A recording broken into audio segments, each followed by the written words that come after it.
How to hide typing in WhatsApp. Here is how you can hide the typing indicator in WhatsApp even though there is no official setting for it.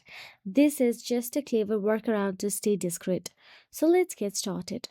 First of all you have to do is open the WhatsApp app on your mobile device and make sure that you are logged into your WhatsApp account. Now, make sure to open the chat. So, first of all, this is the most reliable and manual trick. Use the airplane mode.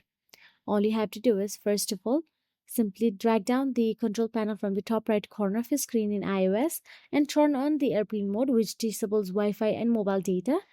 And all you have to do is type your message offline. You can also send it offline if you wish to, or else you can simply type down and toggle off the airplane mode and turn on the Wi Fi and send your message. Then close WhatsApp completely.